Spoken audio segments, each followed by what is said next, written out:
بسم الله الرحمن الرحیم. ګرانو ملګرو، تاسو ته په لرن انګلیش ان پښتو چینل کې په خیر راغلی او ستړي مه شوئ.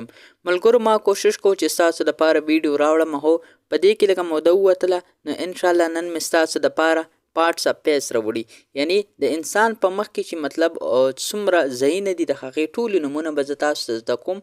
او تاسو به صرف یو کار کوئ چې تاسو به کلاس تر پایه پورې ګورئ. انشاءالله د پارټس اف باډي د پاره ما تاسو ته ویډیوز اپلوډ کړي دي، نو د هغې ویډیو لینک به هم زه په ډسکرپشن کې ورکړم، نو تاسو دا کلاس هم وګورئ، بیا هغه هم وګورئ. پهلنی موږ سره سره فارهیډ.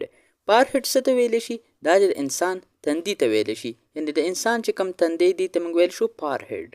آیبروز.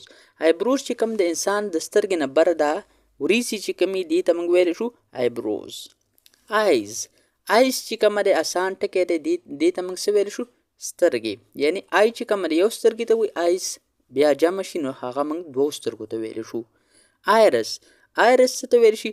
آیرس چې کوم دی د انسان په سترګه کې چې را منځ کې، یعنې دویم نمبر کوم شین ځای دې ته څه ویلی شي؟ آیرس، یعنې د هغه ټاکې چې پکې کومي. بل موږ سره سره آیلیشز. آیلیشز څه ته ویلی شو؟ آیلیشز موږ ویلی شو دا موږ بڼو ته، یعنې د انسان په سترګه کې چې کوم باڼۍ دا دې ته موږ ویلی شو آیلیشز. ما ځکه ستاسو لپاره تصویران راوړه چې تاسو ته اسانتیا وي. آیلیډز. آیلیډز چې د انسان د بڼو نه بره کومه دا غوښې دي ته موږ څه ویلی شو؟ یعنې دا ځای آیلیډز. پیوپلز. پیوپلز څه ته ویل شي؟ پیوپلز چې کوم د انسان په سترګو کې، یعنې دا ورکوټې ټاکې به تاسو ته ښکاري تور شانته، دې ته موږ څه ویلی شو؟ دې ته موږ ویلی شو پیوپلز. نوز. نوز څه ته ویلی شي؟ نوز چې کومه د انسان پوزې ته ویلی شي، یعنې بیا موږ سره بل ټکی راسه دی ناسټریلز. ناسټریلز څه ته ویلی شي؟ د انسان د پوزې چې را کوم سوري دې ته ویلی شي ناسټریلز. یعنې که تاسو نه څوک تپوس وکړي چې د انسان پوزې ته څه وایي، تاسو ورته سمپل ویلی شئ نوز. او که بیا تاسو نه تپوس وکړي چې د انسان په پوزه کې چې را کوم دوه سوري دې ته موږ په انګلیش کې څه ویلی شو، نو دا تاسو سمپل زده کړئ ناسټریلز. موت. موت چې کومه ډېر اسان ټکی دی، دا به تاسو نه مخکې هم درځي، او که نه درځي نو موت چې کومه د انسان خولې ته ویلی شي. د انسان چې خوله کومه ایز ا هول ده، یعنې ټوله خوله چې کوم د انسان دې ته موږ ویلی شو موت. یعنې بیا په موت کې چې کومه د دننه ژبۍ، غاښونه، یو مطلب نور ډېر ارسي. خو بهرحال تاسو کلاس تر پایه پورې وګورئ، دا ټول به زه تاسو ته په اسانه طریقې سره زده کوم. ایرز. ایرز څه ته ویلی شي؟ دا موږ غوږونو ته وایي، یعنې د انسان غوږونه چې کوم دي دې ته موږ یو ته موږ ایر ویلی شو، دوو ته چې کومه دی جمع شي بیا موږ ته ایرز ویلی شو، یعنې یو اس ورسه ولګو. چیکس. چیکس چې کومه دی د انسان چې کوم د مخې دې ته موږ څه ویلی شو؟ دې ته موږ ویلی شو چیکس. بل موږ سره سره ټانګ. ټانګ چې کومه دی دا د انسان ژبې ته ویلی شي، یعنې د انسان چې کومه ژبه دې ته سمپل موږ ویلی شو ټانګ. ټیت.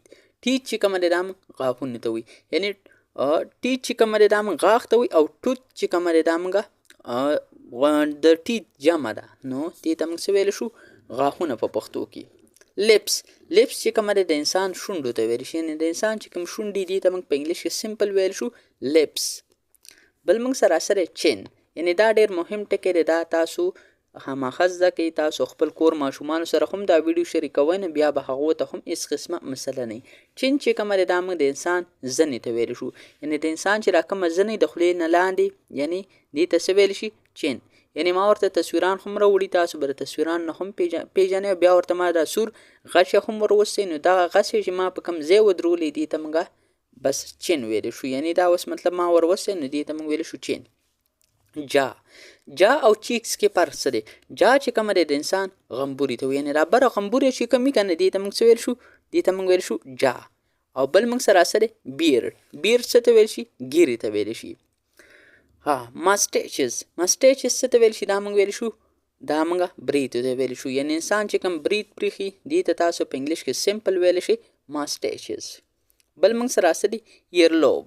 ایرلوب څه ته ویلی شي؟ ایرلوب که تاسو د انسان دا غوږ کترې په دې غوږ کې چې را کوم پوز دی دې ته تاسو په انګلیش کې سمپل ویلی شئ ایرلوب، یعنې د انسان غوږ ته خو ایر وایي، خو په غوږ کې چې را لاندې کوم پوز شانته ځای ډېر نرم دې ته څه ویلی شي؟ ایرلوب. یعنې زنانه که تاسو لیدلي دغه په ایرلوب کې چې کومه د هغو خپلې والۍ اچوي، نو دې ته ویل شي ایرلوب، یعنې ډېر مهم ټکی دی، خامخا یې زده کوئ. ټیمپلز. ټیمپلز څه ته ویلی شي؟ ټیمپلز چې کومه دی د انسان چې کوم دغه مطلب دې ته موږ په پښتو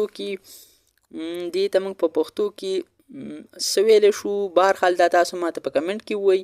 نو دې ته چې کومه دی په پښتو کې د ما نه اوس ټکی ایر شو، خو بهرحال دې ته موږ دا اوس ماته رایاد شو، دې ته موږ په پښتو کې وایي وری، یعنې ټیمپلز چې کومه دی دا وری ته وایي، یعنې د انسان د غاښونو نه چې بره دا کوم دا د غوښې ځای نه وي، دې ته تاسو په انګلیش کې سمپل یو ورډ ویلی شئ چې هغه دی موږ سره ټیمپل ورته ویلی شي. او کله چې دا ډیر شي د یو نه ډیر شي نو بیا به ورته ټیمپلز ویل شي. څنګه چې تاسو ته ما مخکې ویلي چې د انسان یو غوږ ته ایر وایي، خو چې کله دوه غوږونه شي بیا به ایر شي. نو دا دې د وجې نه موږ ورسره ای اس یا اس اضافه کوو.